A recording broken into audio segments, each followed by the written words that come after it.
yang akan kita diskusi. Ya, kesempatan pagi hari ini bermanfaat dan kemudian Allah berikan keberkahan yang berlimpah dan Allah jadikan kita sebagai anak-anak yang solihah untuk kedua orang tua kita agar bakti kita kepada orang tua benar-benar mendapatkan pahala dan ridho di sisi Allah Subhanahu wa Ta'ala. Masya Allah, Alhamdulillah. Ini memang sharing Karumi tidak ada host, jadi langsung Umi handle agar kita bisa menghemat waktu sehingga nanti kita bisa lebih banyak waktu untuk sharing, untuk tanya jawab ya. Oke, Alhamdulillah ini sebagian besar sudah masuk. Sudah siapkan catatan semuanya. Semoga semuanya sudah ready ya untuk kita bongkar-bongkar ya, karena ini juga insya Allah kita bisa healing tipis-tipis juga gitu ya. Insya Allah.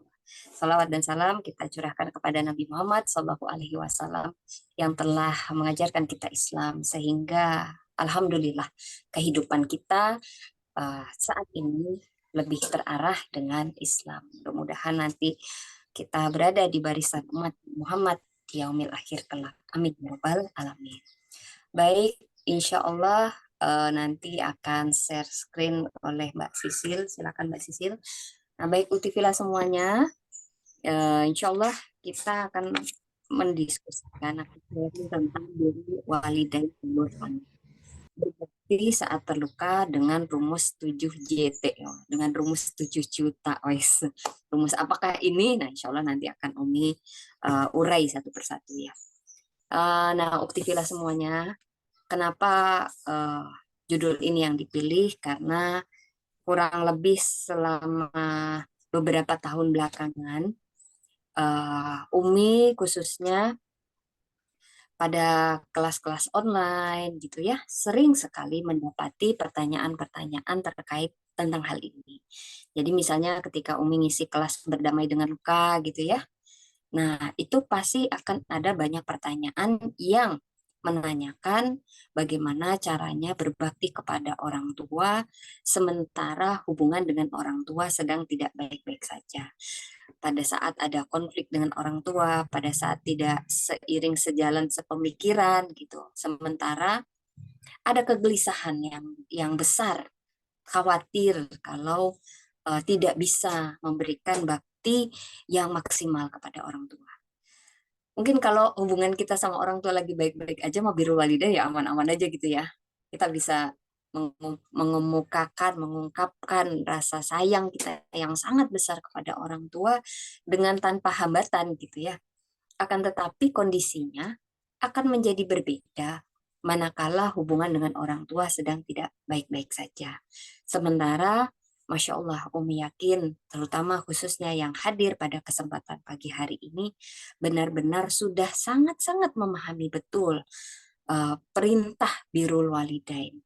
Sehingga akhirnya menimbulkan kegelisahan. Gimana ini saya mau berbakti, akan tetapi ibu masih marah, atau saya masih merasa kesal dengan beliau, dengan ayah, dengan ibu, masih merasa sakit hati, karena eh, bahkan menganggap mungkin misalnya ya orang tua saya saja jauh dari kata solih gitu ya. Bagaimana mungkin saya akan bisa birrul walidain sementara orang tua saja tidak bisa memberikan contoh kepada saya. Nah, akhirnya dari hal tersebut itulah kemudian Umi terpikir untuk membuat satu materi khusus terkait dengan birrul walidain jalur langit.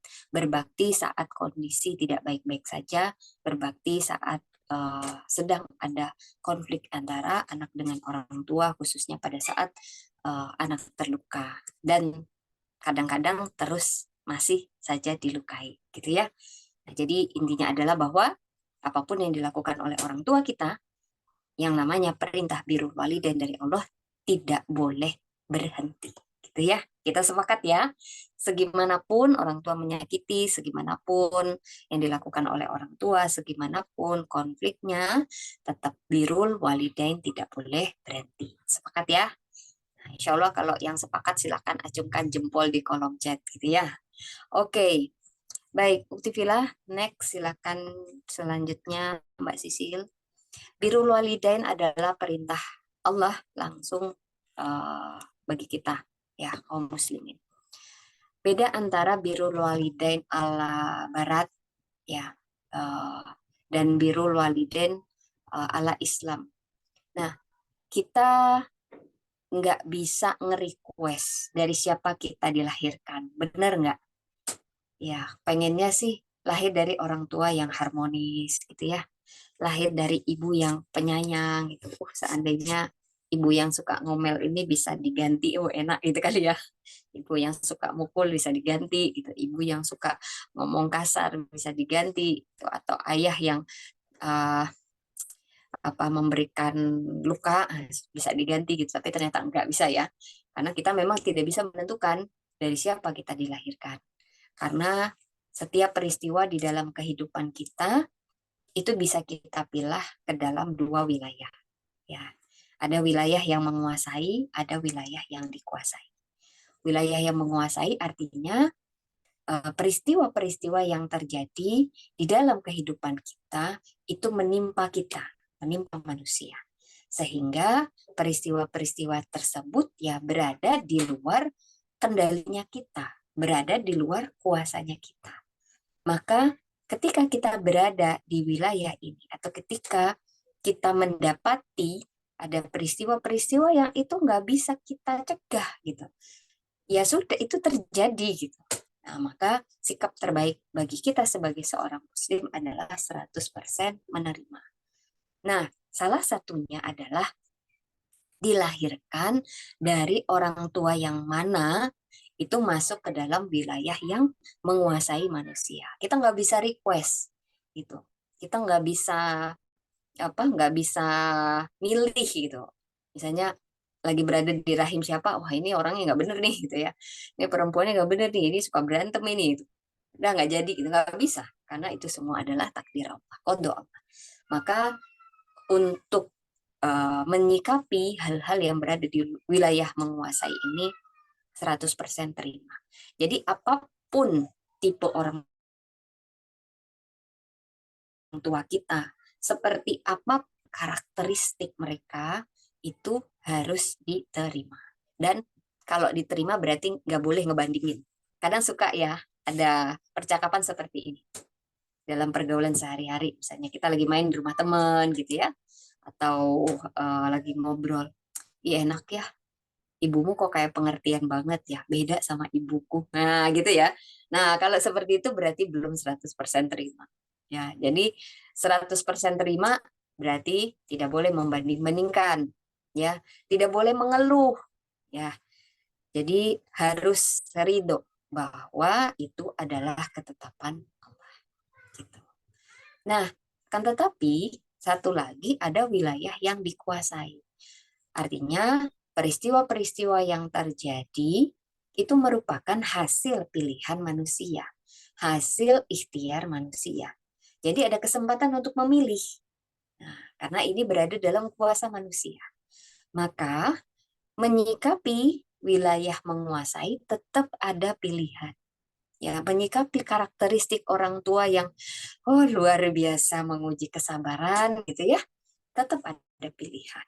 Ya, maka ketika ada pilihan, maka ikhtiarnya harus 100% gaspol. Nah, jadi contohnya punya karakteristik orang tua yang aduh, otoriter banget gitu ya. Saya nggak boleh ngemukain pendapat, apa-apa harus diturutin, nggak boleh dibantah, semua harus sesuai dengan arahan orang tua. Kalau gagal, kalau salah, terus kemudian orang tua bilang, tuh kan, ibu udah bilang apa, kamu sih ngeyel. Nah, kalau seperti itu kan berarti masih masuk wilayah menguasai ya, karena kita nggak bisa mengendalikan respon orang lain. Akan tetapi yang bisa kita kendalikan apa? Hati kita saat menerima kata-kata itu, perasaan kita saat disalah-salahin, ya, dan kemudian apa yang kita pikirkan, pemaknaan kita, dan terakhir respon kita. Jadi berkaitan dengan karakteristik orang tua yang luar biasa menguji kesabaran, yang menuntut kita untuk senantiasa bersabar, senantiasa menerima, adalah kita tetap akan bisa mengendalikan perasaan kita, mendapati stimulus tersebut, mengendalikan pikiran kita, pemaknaan kita terhadap peristiwa tersebut, dan kemudian respon kita. Jadi misalnya kalau dimarahin, nah dimarahinnya itu berarti masuk wilayah menguasai, ya toh? Nah, bagaimana kita merespon dimarahin itu? Bagaimana perasaan kita ketika dimarahi? Bagaimana pemaknaan kita, interpretasi kita terhadap pemaknaan tersebut, itu bisa kita kendalikan. Itu bisa kita create sedemikian rupa. Itu bisa kita atur. Nah, jadi begitu. Jadi penting sekali bagi kita untuk memahami materi ini. Kalau dalam kajian Islam itu termasuk ke dalam materi kodok-kodar. Ya, penting sekali untuk memilah mana wilayah menguasai, mana wilayah dikuasai. Untuk mensikapi wilayah yang menguasai 100% terima, menyikapi wilayah yang dikuasai 100% ikhtiar. Begitu ya? Oke. Nah, baik, kita lanjut slide berikutnya. Nah, Oktivila, kita semua sudah insya Allah sama-sama tahu ya bahwa birrul walidain itu adalah perintah langsung dari Allah. Ya, luar biasanya birrul walidain adalah bahwa birrul walidain ini disandingkan dengan tauhid. Oke, next. Nah, artinya birrul walidain adalah sebuah perkara penting yang tidak boleh luput dari perhatian kita, tidak boleh luput dari pengamalan kita di dalam kehidupan sehari-hari. Nah, seperti tadi yang Umi sampaikan, bedanya birrul walidain kita sebagai seorang muslim dengan birrul walidain ala barat ya atau selain Islam itu adalah bahwa di dalam Islam orientasi birrul walidain kita tidak hanya dunia tapi juga akhirat. Nah, jadi inti dari birrul walidain itu kan membahagiakan, ya enggak? Tidak menyakiti, itu kan membuat orang tua kita senang. Nah, tapi kalau dalam Islam satu paket dunia dan akhirat. Jadi orang tua senang di dunia juga senang di akhirat. Karena kita meyakini bahwa akan ada kehidupan setelah kehidupan dunia. Nah, sedikit berbeda, bukan sedikit ya, banyak berbeda dengan birrul walidain ala barat. Kalau birrul walidain ala barat itu orientasinya hanya dunia, gitu ya. Karena kan mereka meyakini bahwa semua orang akan masuk surga pada akhirnya, gitu kan ya. Karena ada konsep penebusan dosa.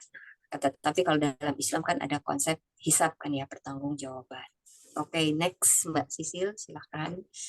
Nah, kalau birrul walidain ala barat itu orientasinya hanya dunia. Jadi cuman menyenangkan hati orang tua di dunia gitu. Makanya mereka sangat suka sekali misalnya memberikan hadiah gitu kan ya.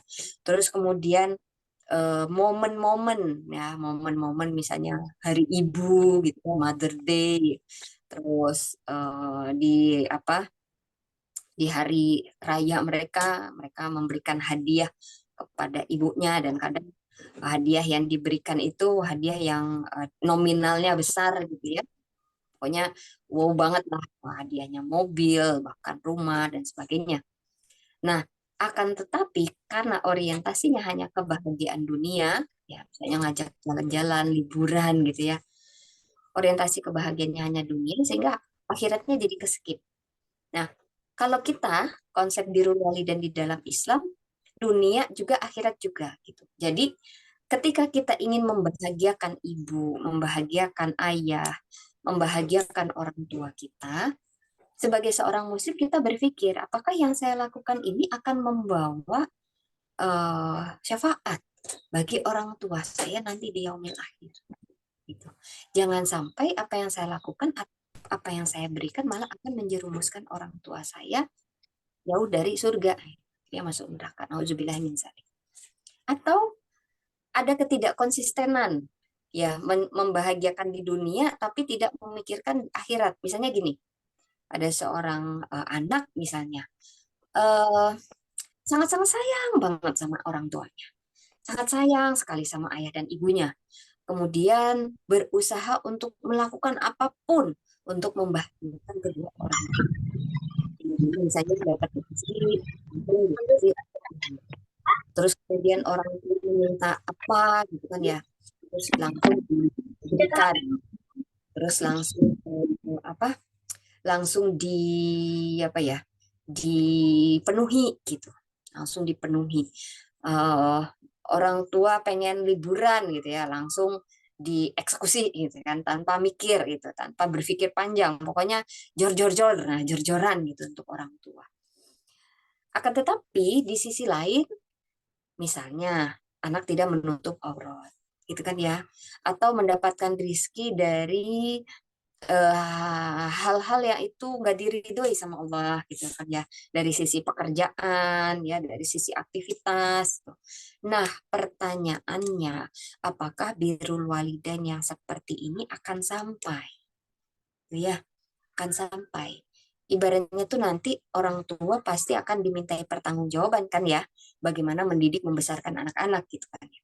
Di satu sisi orang tua sudah berbahagia gitu ya ketika anak jor-joran. Tapi di sisi lain banyak syariat-syariat yang terlalaikan oleh sang anak gitu. Ya itu tadi ya, misalnya tidak menutup aurat, kemudian pilihan pekerjaannya juga yang Allah nggak ridho, gitu kan. Terus kemudian menjalani aktivitas kehidupan sehari-hari juga jauh dari syariat. Nah, itu kan nanti juga akan diminta pertanggungjawaban. Gitu. Nah, oleh karena itu jangan sampai kita tidak konsisten. Nah, maka kita harus mengusahakan agar birrul walidain yang kita lakukan ini itu tidak hanya untuk membahagiakan orang tua kita di dunia, tapi juga di akhirat. Sepakat ya? Sehingga ketika kita akan melakukan birrul walidain, kita akan berpikir dan bertanya, apakah ketika saya melakukan ini, ketika saya memenuhi permintaan orang tua, apakah itu akan mendatangkan kebahagiaan bagi orang tua saya dunia dan akhirat. Dan insya Allah orang tua yang solih, orang tua yang juga berorientasi akhirat juga akan memfokuskan birrul walidain itu berorientasi akhirat juga gitu. Jadi jauh dari kata matre gitu ya. Nah, kadang ya salah satu luka yang diberikan orang tua kepada anak itu ya ketika menuntut dari sisi materi gitu ya. Misalnya anak sudah lulus tapi belum juga bekerja, terus kemudian dioyak-oyak gitu ya, ayo kapan kamu kerja, kapan kamu membahagiakan ibu dan lain sebagainya. Nah maka insya Allah ketika orang tua berorientasi akhirat, maka insya Allah birrul walidain pun akan fokus pada birrul walidain yang berorientasi akhirat. Jadi gatuk gitu ya. Anak orientasinya dunia dan akhirat, orang tua juga begitu. Maka insya Allah inilah birrul walidain yang akan sampai, yang akan tertulis di catatan malaikat. Gitu ya, insya Allah. Oke, next berikutnya. Hanya saja, nah ini teman-teman semua, ada banyak hambatan ya yang menjadi kendala seseorang bisa birrul walidain terhadap orang tua. Nah, salah satunya yang paling sering muncul, yang paling paling sering mengganggu itu adalah birrul walidainnya gagal kadung dilakukan karena ada luka pengasuhan. Jadi ada luka pengasuhan penghambat birrul walidain. Nah, baik, Umi jelaskan secara sekilas satu persatu apa saja jenis-jenis luka pengasuhan yang menghambat birrul walidain. Yang pertama itu adalah luka kekerasan. Ya, jadi luka kekerasan itu adalah muncul akibat orang tua yang kerap melakukan kekerasan kepada anak. Ya, kekerasannya tidak hanya fisik tapi juga verbal. Ya, tidak hanya main tangan, main cubit, main jewer gitu ya, ikat pinggang, sapu lidi, sapu dan lain sebagainya gitu ya, yang kadang bisa menyebabkan cedera gitu kan ya. Tahu-tahu biru-biru aja kalau misalnya ibu udah marah tuh langsung wah tangan ibu lincah sekali gitu ya.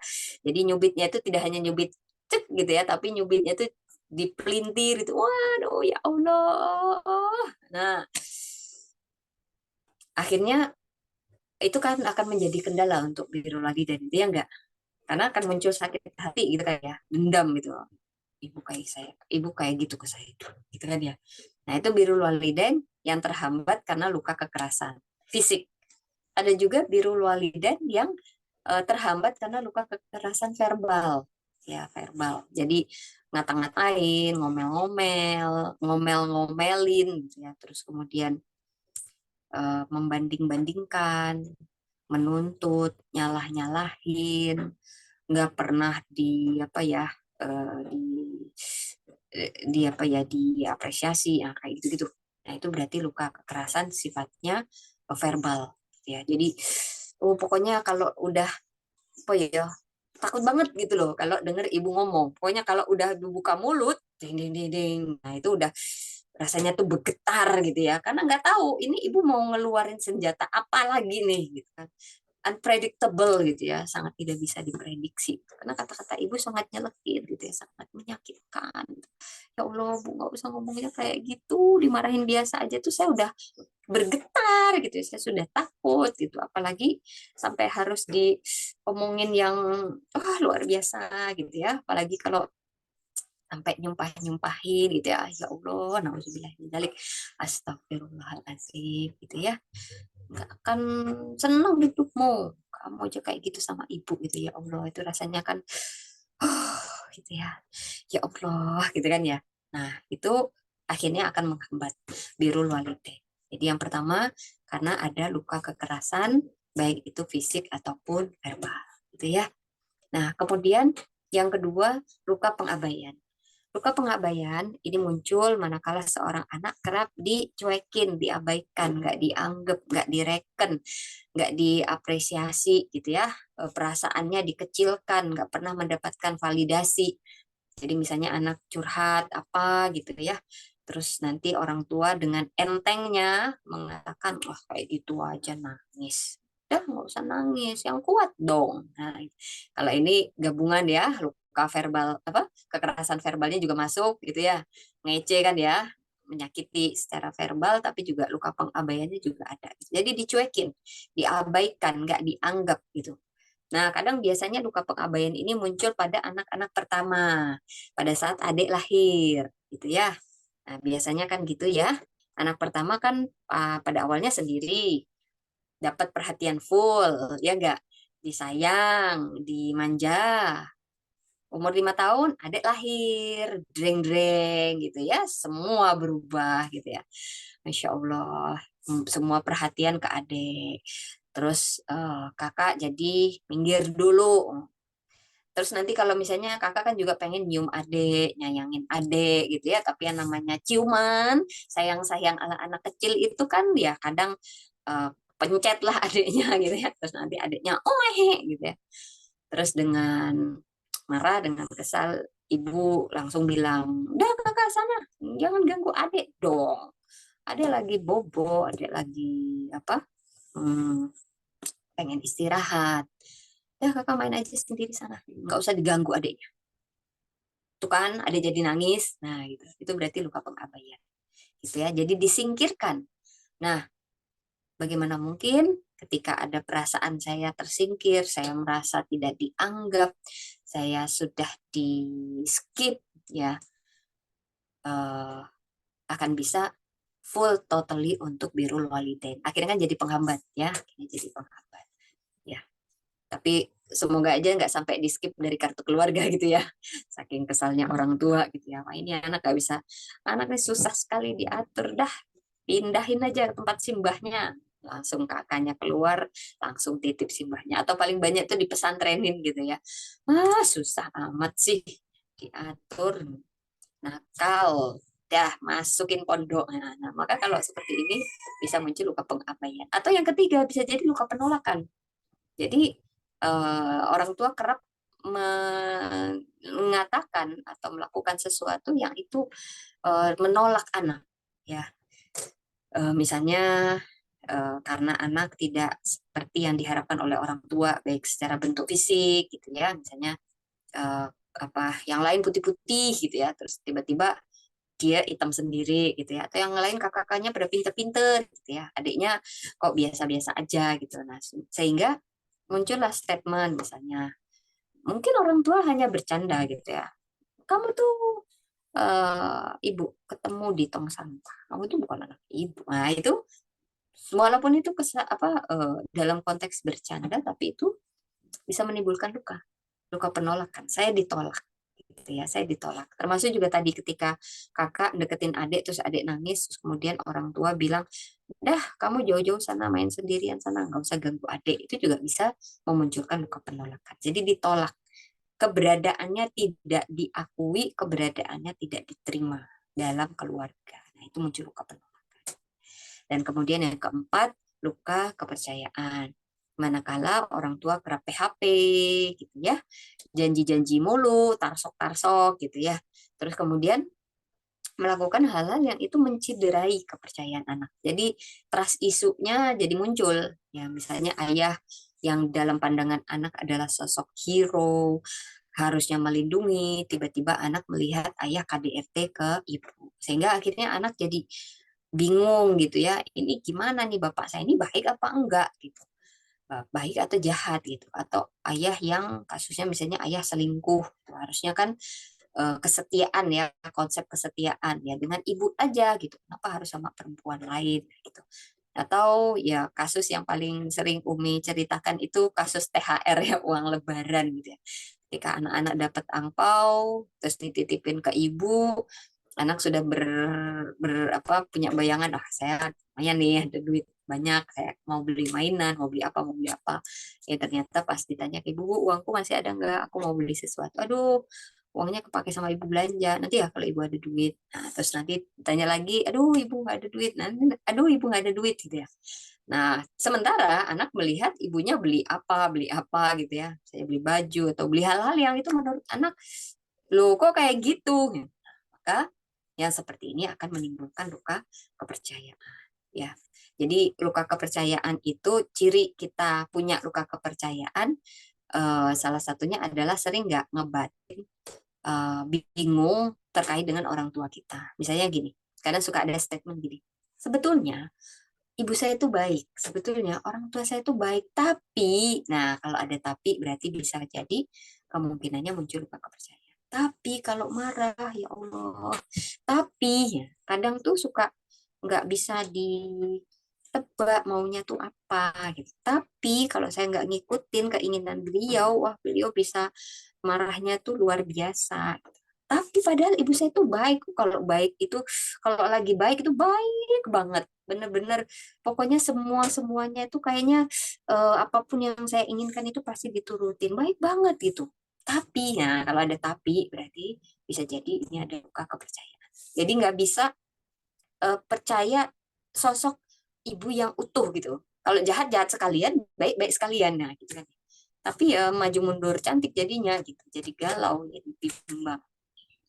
Jadi kepercayaannya itu oblek-oblek. Nah, maka itulah luka kepercayaan. Nah, akhirnya 4 luka pengasuhan inilah yang menghambat birrul walidain, menimbulkan konflik intrapersonal. Apalagi bagi uktivilah yang Masya Allah ya, Umi yakin ini semuanya pasti rajin ikut kajian Islam gitu kan ya. Dan apa ya, sudah banyak dapat maklumat betapa berbakti itu, seperti slide di awal, berbakti itu penting ya. Berbakti itu merupakan apa, bakti kepada ibu, bakti kepada ayah itu merupakan kunci surga gitu kan ya. Ridho Allah tergantung ridho orang tua ya enggak, ridho murka Allah tergantung kepada murka orang tua, kita semua paham itu ya enggak. Nah sehingga kita pengen birrul walidaynya all out ya toh. Nah pengen birrul walidain tapi di sisi lain ada luka pengasuhan nih yang menghambat gitu, jadinya ya gontok-gontokan terus, pengen birrul walidain tapi ada luka pengasuhan, masih sedih, masih kesel, masih kecewa, masih perasaannya campur aduk, masih mikirnya tuh nggak bisa nggak bisa fokus gitu kan ya, memandang orang tua kita. Nah akhirnya inilah yang akan menjadi penghambat. Tapi seperti yang tadi awal Umi sebutkan, apapun kondisinya, seperti apapun luka pengasuhannya, birrul walidain harus dilaksanakan. Nah, terus bagaimana cara? Oke, next berikutnya. Nah, makanya kemudian Umi mencoba untuk merumuskan. Sebentar, ini dia tidak bisa turun. Oke. Nah, lalu bagaimana walaupun terluka atau terus dilukai? Ya, dengan rumus 7 CT.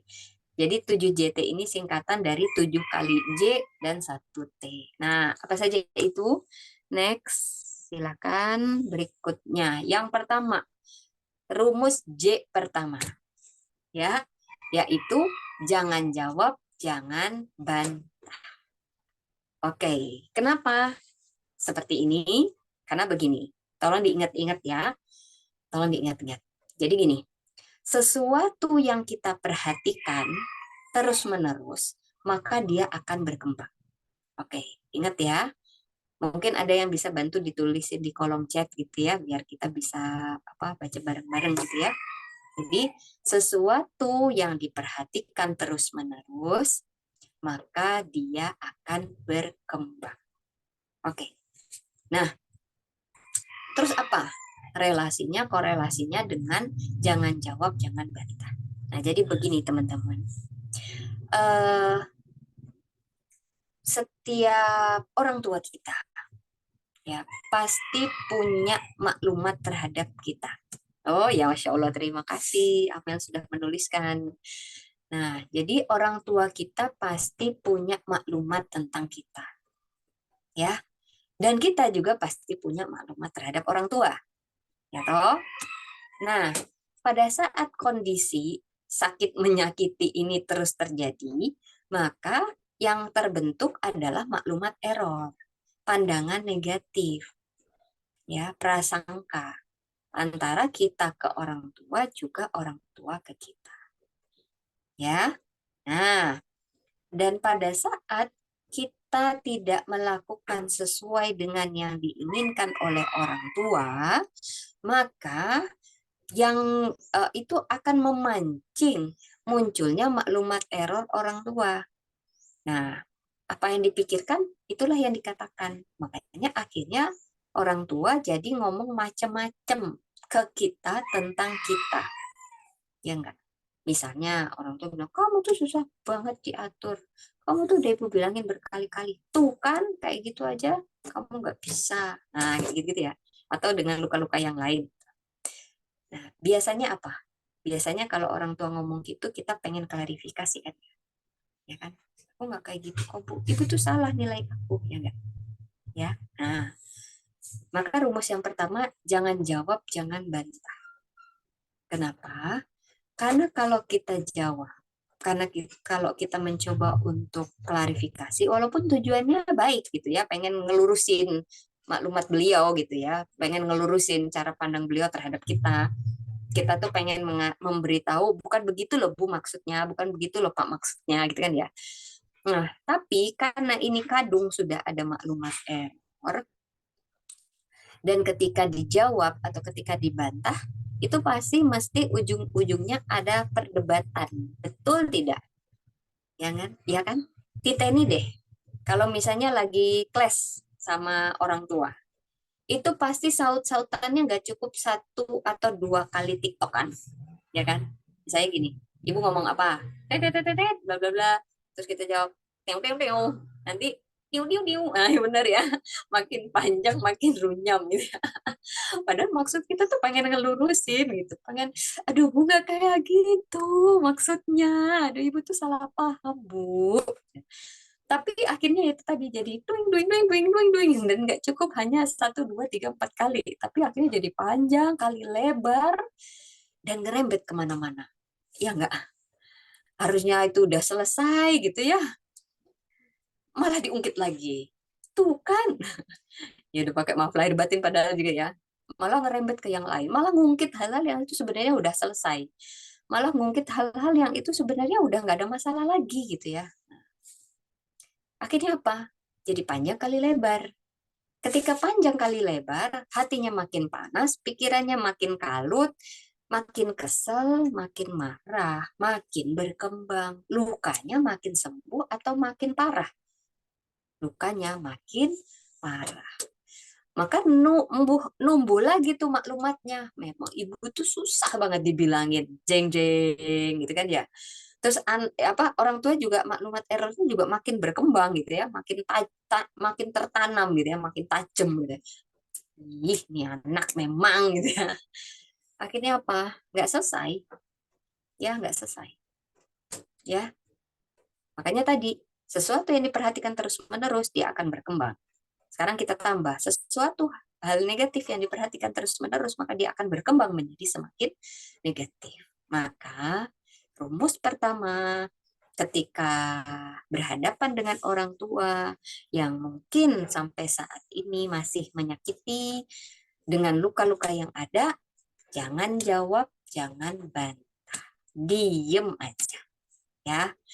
Walaupun dalam hati bergemuruh, wah, pengen rasanya jelasin gitu ya, tapi udah diam aja, ya, diam aja, oke?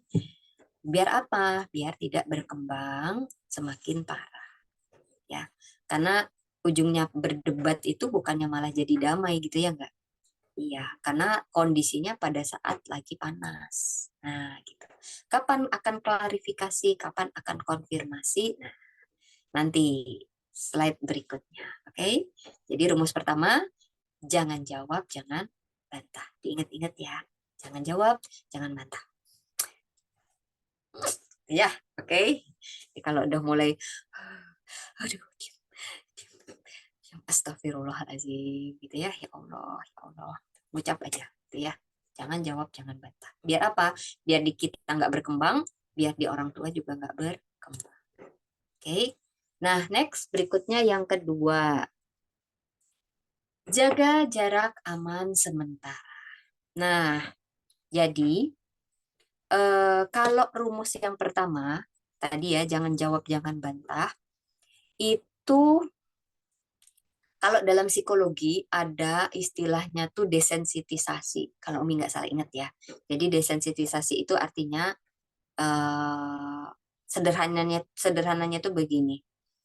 Kalau hal negatif itu nggak diperhatikan, maka dia nggak akan berkembang. Jadi kalau sesuatu perilaku maladaptif itu kalau dicuekin, dia itu akan hilang dengan sendirinya. Nah, kayak gitu.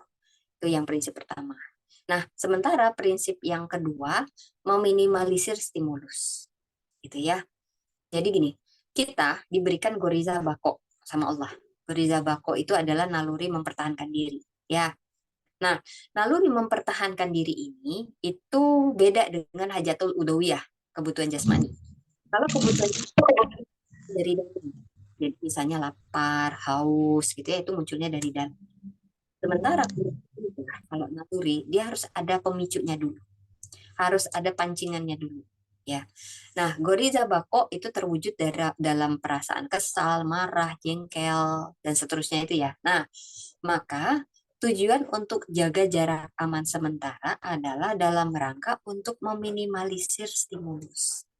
Ya, biar nggak dengar omelan ibu misalnya. Biar nggak ngelihat wajah ibu yang, aduh ya Allah, kok kayak kalau ngelihat wajah ibu tuh jadi saya yang merasa bersalah ya. Apa saya yang apakah ibu jadi sedih, jadi kesel itu karena ada perilaku saya yang nggak berkenan bagi beliau gitu, tapi apa gitu, rasanya saya sudah melakukan sesuatu yang terbaik menurut saya, tapi kok ibu tetap merasa nggak puas gitu ya, ini jadi galau toh. Rumus yang kedua, jaga jarak aman sementara. Jadi nggak apa-apa kita menjauh sejenak dari beliau gitu ya, atau beliau kita sarankan untuk kemana dulu gitu ya. Bu kayaknya ada Pak D yang lagi sakit, Ibu ke Pak D nggak apa-apa Bu, nah, gitu ya. Dalam rangka apa? Dalam rangka jaga jarak aman. Tapi hanya sementara ya, hanya sementara. Jadi ibarat gini, ini kan siang. Nah, kalau siang lampunya dinyalain atau dimatiin? Dimatiin. Ya kenapa? Karena di luar udah terang. Jadi lampu nggak apa-apa dimatiin. Tapi kalau malam, lampunya dinyalain apa dimatiin? Dinyalain. Kenapa? Karena di luar gelap. Ya kalau gelap, dalam gelap ya kita nggak akan bisa aktivitas, nggak akan bisa lihat apa-apa, gitu kan ya. Nah maka jaga jarak aman juga seperti itu.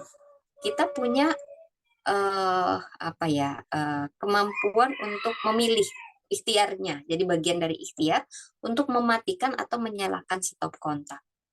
Ya, dengan apa? Dengan jaga jarak aman. Nah, kalau jaga jaraknya kita yang kabur dari rumah gimana, Bi? Nggak apa-apa. Jadi misalnya kalau perlu ngekos, ngekos. Boleh, boleh silakan. Bukan dalam apa ya, tapi pergi ngekosnya bukan karena kesal ya, bukan karena capek gue ya, capek saya dimarahin terus sama ibu, diomel-omelin terus, bukan ya, tapi dalam rangka untuk menjaga tadi biar maklumatnya tidak berkembang terlalu jauh. Karena kan ada prinsip kalau jauh itu mesra, kalau dekat itu wah rame gitu ya. Jadi nggak apa-apa ya, jaga jarak aman sementara. Tapi tentu kita tidak mengabaikan kewajiban-kewajiban kita dan tetap mempertimbangkan ya segala sesuatunya. Misalnya gini, ibu udah sepuh gitu ya, di rumah nggak ada siapa-siapa. Terus kemudian bahkan untuk ke kamar mandi aja beliau harus dituntun. Nah, dengan kondisi seperti itu terus kita ninggalin beliau untuk ngekos itu, atau misalnya suami istri gitu kan ya, karena ibu sudah sepuh terus akhirnya diminta untuk udah kamu tinggal aja di sini sekalian ngerawat ibu. Cuman kita nggak tahan gitu ya, tiap hari ketemu ibu diomelin terus gitu ya. Terus akhirnya ngajak suami, ayo kita ngontrak rumah aja yuk, capek di sini ya. Tapi meninggalkan ibu dalam kondisi yang sepuh ya, nggak ada yang ngerawat. Nah, kalau seperti ini nggak boleh, karena itu nanti jatuhnya zolim, gitu ya. Nah, jadi kalau misalnya kondisinya aman, artinya ketika kita pergi dari rumah sementara itu apa ya, situasi aman terkendali, orang tua tidak akan terjadi hal-hal yang membahayakan, gitu ya. Itu boleh, silakan jadi salah satu opsi ya. Atau misalnya ya udah pisahnya itu nggak usah jauh-jauh ya, masih satu RT gitu ya. Kadang misalnya kalau pagi masih sempat nganterin sarapan, terus nanti balik lagi ke rumah, apa rehat lagi gitu ya, healing lagi, nanti balik lagi, itu sih juga nggak apa-apa gitu ya. Jadi nanti silakan diatur gimana baiknya. Yang jelas intinya adalah bahwa lakukan upaya-upaya untuk mengurangi stimulus, untuk mengurangi pemicu-pemicu yang akan memperbesar, memperparah luka tersebut. Gitu ya. Nah, itu yang kedua, jaga jarak aman sementara. Oke. Kemudian yang ketiga, nah ini, jangan jadikan itu sebagai dosa jariah. Nah, jangan biarkan jadi dosa jariah. Nah, ini maksudnya seperti apa, Umi? Jadi begini, sering juga bertanya apa ketika Umi kelas online itu sering ada yang bertanya gini, Umi saya tuh suka marah-marah sama anak. Dan ketika saya ingat-ingat ternyata cara marah saya, kata-kata yang saya keluarkan itu sama seperti ketika ibu saya marahin saya. Nah, gitu. Nah, maka kalau dalam kondisi seperti ini harus diputus. Ya, jadikan itu sebagai salah satu motivasi diri kita untuk saya harus jadi lebih baik. Saya harus jadi ibu yang jauh lebih baik gitu. Biar apa? Biar itu tidak ngalir terus menjadi dosa jariah orang tua kita. Ya. Jadi keburukan-keburukan yang dilakukan orang tua terhadap kita, anaknya itu harus diputus hanya sampai ke diri kita sendiri. Ya. Nah, paling sering itu kekerasan. Itu paling cepat nularnya gitu ya. Apa? Apakah itu kekerasan verbal ataupun kekerasan fisik, itu mesti orang anak ini anak kalau misalnya dia udah nikah udah punya anak lagi, itu pasti eh, apa kecenderungannya apa ya, lebih agresi secara verbal atau fisik itu ketika dibesarkan oleh orang tua yang juga temperamen. Jadi anak yang temperamen itu dilahirkan, dibesarkan, nah bukan dilahirkan ya, dibesarkan, diasuh oleh orang tua yang juga temperamen. Jadi orang tua yang temperamen, dibalik ya, orang tua yang temperamen itu akan me, apa, orang tua temperamen ketika dia ngasuh anaknya, maka anaknya akan cenderung jadi temperamen juga. Nah, gitu. Kok jadi belibet Umi ngomongnya. Dan ya benar, itu kadang tidak sadar ya, otomatis gitu ya. Padahal itu sebenarnya nggak otomatis juga gitu ya. Tapi ya itu tadi, karena dari kecil kita modeling ke orang tua gitu kan ya, anak kan belajar, anak itu kan belajar dari apa yang dia lihat, apa yang dia dengar gitu ya.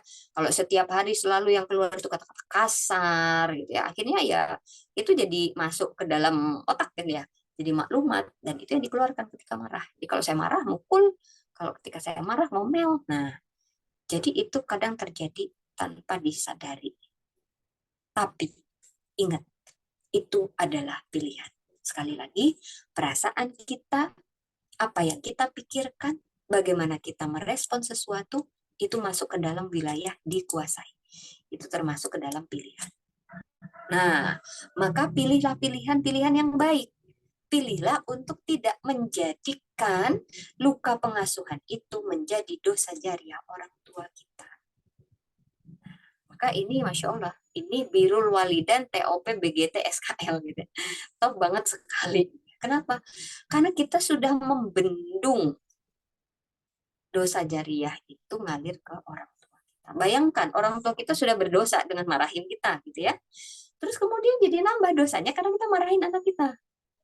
Gitu. Kan nanti akan diminta pertanggungjawaban bagaimana orang tua ngasuh kita dan bagaimana kita membesarkan anak-anak itu kan nanti akan ada runtutannya. Nanti ujungnya akan ngalir ke orang tua juga. Nah, ternyata orang tua juga dapat dari orang tuanya lagi, ya, dari nenek kakek kita, nenek kakek dari nenek kakek buyut kita. Jadi terus aja berantai gitu ya. Nah, maka jangan biarkan ini jadi dosa jariah orang tua kita dan nenek moyang kita gitu lah ya. Karena kan ini berentet, putus, ya. Maka ini adalah kunci yang ketiga, birrul walidain jalur langit ketika kondisi kita, posisi kita sedang terluka. Oke. Jadi mulai sekarang azamkan hal-hal buruk yang dilakukan orang tua kita kepada kita tidak akan kita teruskan.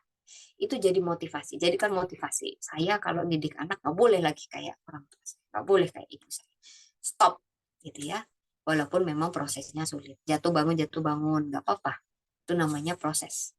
Gitu ya. Tapi azamkan. Saya tidak akan meneruskan hal ini. Oke. Baik. Sekarang yang keempat. Yang keempat, J yang keempat adalah jaga aib orang tua seberapapun ia menyakitimu. Jaga aib, jangan umbar. Ya. Nah, Umi miris banget. Karena sekarang era medsos ya. Semua itu bebas ya. Mau nulis apapun terserah, mau ngomong apapun terserah gitu ya. Era kemajuan teknologi gitu ya. Nah, satu hal yang membuat Umi sedih banget itu adalah ketika misalnya kita berkomen gitu ya di media sosial yang misalnya gini, orang tua saya nggak kayak gitu, ibu saya begini dan begitu. Artinya menyampaikan ke publik tentang perlakuan-perlakuan yang orang tua kita berikan kepada kita. Nah, maka itu jangan lagi dilakukan. Tapi apa bedanya misalnya seperti di kelas ini gitu ya. Kalau di kelas ini insya Allah semua yang ada di sini terikat kode etik gitu ya. Maksudnya yang kita bicarakan di sini adalah dalam rangka untuk mencari solusi, gitu ya enggak? Dan ini kita ungkapkan di lingkungan yang terbatas. Atau kalaupun misalnya ada yang konseling ke RFT gitu ya, ke Rumi Condition Training, konseling ke Umi, konseling ke Mbak Umira, atau konsultasi ke Ustazah misalnya. Itu adalah dalam rangka untuk mencari solusi. Ya, bukan untuk mengumbar. Beda ya. Mengumbar sama ngomong untuk nyari solusi itu kan beda aura gitu ya. Kalau ngumbar itu apa ya? Ya udah, gitu ya. Dah aja gitu ya, dah. Kebayang ya? Nah, tapi kalau ngomongin dalam rangka untuk mencari solusi itu ada batasnya. Kalau ngumbar itu nggak ada batasnya. Gitu. Nah, oleh karena itu maka kunci yang keempat birrul walidain jalur langit ini adalah untuk menjaga aib orang tua kita. Menjaga jangan sampai aib mereka terumbar keluar ya ke publik menjadi konsumsi khalayak, menjadi konsumsi orang lain yang itu sebenarnya nggak ada kepentingan mereka untuk tahu. Nah, jadi bedanya kalau ngumbar itu informasi dari kita aib tersebut akan didengar, akan dilihat, akan dibaca oleh orang-orang yang nggak ada kepentingannya sama orang tua kita. Bahkan mereka mungkin nggak kenal, tapi mereka tahu. Nah, ini ngumbar, gitu ya. Tapi kalau tadi ngomongin dalam rangka untuk mencari solusi, walaupun misalnya kayak Umi nggak tahu orang tuanya itu siapa, tapi kemudian dia bercerita, kemudian dicarikan solusinya, alternatifnya bagaimana merespon, bagaimana menyikapi, nah itu nggak perlu. Gitu. Jadi yang nggak boleh itu mengumbar. Orang yang nggak punya kepentingan itu nggak perlu tahu tentang orang tua kita. Nggak perlu tahu betapa menyakitkannya mereka. Ya, walaupun, nah ini, walaupun dalam rangka proses edukasi. Ini juga sebaiknya jangan, ya, sebaiknya dijaga. Ya, jadi kan, ya itu dia ya, zaman media sosial tuh kayaknya apa aja jadi konten gitu ya. Selingkuh juga jadi konten gitu ya. Wah, pokoknya apapun jadi konten gitu ya. Nah, jangan sampai perlakuan orang tua kita ke kita juga jadi konten. Walaupun mungkin saat ini hubungan kita sama orang tua udah baik-baik aja gitu ya. Jadi ibaratnya kayak flashback gitu ya. Aku tuh begini begitu sama ibuku dulu, sama ayahku, terus seiring proses waktu, bla bla bla bla. Terus sekarang itu juga sebaiknya jangan. Ya, sebaiknya jangan. Udah, kalau yang sudah selesai, ya udah tutup. Kalau orang tuanya sudah jadi baik, alhamdulillah, syukuri, jaga. Gitu ya. Kalau orang tuanya belum baik, ya udah gimana caranya biar orang tua bisa jadi baik. Kayak gitu. Oke. Jadi kunci keempat, jaga aib, jangan umbar. Seberapapun sakitnya perlakuan mereka. Termasuk juga curhat-curhat. Itu juga harus hati-hati. Pilih orang yang tepat untuk dicurhati. Nah, ini juga salah satu yang jadi kendala Gen Z gitu ya, terutama dalam hal pergaulan lawan jenis. Ya, dia misalnya punya pacar, terus kemudian apa disakiti orang tua, ngerasa terkekang dan lain sebagainya, terus curhat sama pacarnya. Nah, itu juga nggak boleh, gitu ya, karena itu berarti mengumbar aib. Kan ini pacar, bukan siapa-siapa, gitu ya. Kecuali kalau ke suami, gitu ya, dalam rangka untuk gimana nih cara kita menghadapi orang tua. Nah, misalnya gini, orang tuanya ngoyak-ngoyak terus, kapan nih punya momongan, kapan punya momongan, misal, sampai akhirnya, aduh, gimana nih caranya? Nah, kalau seperti itu berarti boleh didiskusin sama suami. Ini gimana nih? Ibu ngoyak-ngoyak terus nih, jadi nggak nyaman nih, dan seterusnya dan seterusnya. Nah, kalau ini kan ada kepentingan, ya. Nah, yang nggak boleh itu yang nggak ada kepentingan. Oke, itu kunci yang keempat. Oke, sebelum Umi lanjutkan, silakan tarik nafas dulu. Ya Allah, luar biasa ya. Yang mudah-mudahan kehadiran teman-teman semua di forum ini mendapatkan berkah yang berlimpah ya dari Allah Subhanahu wa taala, karena kembali lagi tujuan kita hadir berkumpul di sini adalah itu tadi dalam rangka untuk membahagiakan orang tua kita bergumul dengan luka.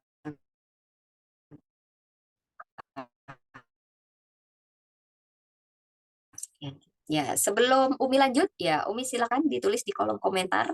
Ya, lanjut. Ya, jadi biar bisa Umi lanjutkan. Oke, nah, oh, Masya Allah, sudah ada yang mencatat juga gitu ya. Apa tulisannya juga harus dihapus Umi, walaupun nggak ada yang nulis nama ortu Umi. Oke, sebaiknya dihapus saja. Gitu ya, karena kan walaupun kita nggak nulis nama orang tua kan, pasti orang udah nebak, oh ini orang tuanya yang nulis gitu kan ya. Jadi hapus ya. Oke, dalam rangka hapus saja. Bismillah ya Allah, Bismillah. Ini saya hapus dalam rangka untuk menjaga aib orang tua saya. Mudah-mudahan ini menjadi salah satu birrul walidain saya kepada orang tua, dan mudah-mudahan dengan ini Allah ridho, dan kemudian dengan ini Allah memberikan pertolongan, melembutkan hati saya dan hati orang tua kita. Gitu.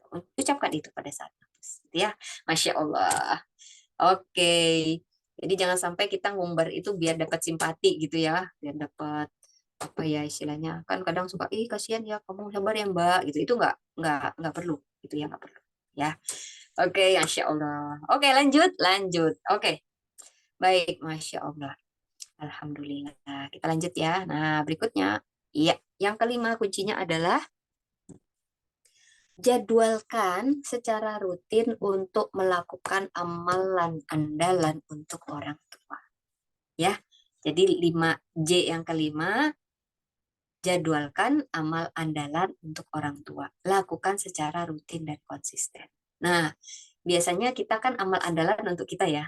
Kayak apa, banyak kisah ya ketika berada dalam kesulitan, terus kemudian berdoa sama Allah, terus dengan mengungkapkan amalan andalan, terus kemudian Allah memberikan pertolongan, gitu kan ya, itu ke kita. Nah, tapi Berikutnya juga kita perlu menabung amal, ya, melakukan amal andalan untuk orang tua. Lakukan secara rutin dan konsisten. Karena barangkali bisa jadi orang tua kita luput untuk melakukan hal tersebut. Gitu ya. Atau ini jadikan, azamkan untuk menjadi penggugur dosa. Jadi ibaratnya tuh gini, kita udah nabung dosa banyak ke orang tua, ya maka mudah-mudahan amal andalan ini bisa untuk nutupin dosa-dosa kita di yaumul akhir. Lakukan secara rutin dan konsisten. Apakah itu sedekah, wakaf, infak, ya enggak? Terus kemudian amalan-amalan ibadah kita, misalnya ya. Terus apalagi menyantunin anak yatim, fakir miskin, gitu. Jadi misalnya kita kasih bantuan ke anak yatim, misalnya, bilangin aja, ini titipan dari orang tua saya. Nah, gitu. Dan gak usah khawatir, nanti amalannya malaikat catat untuk kita dan juga untuk orang tua kita. Nah, gitu.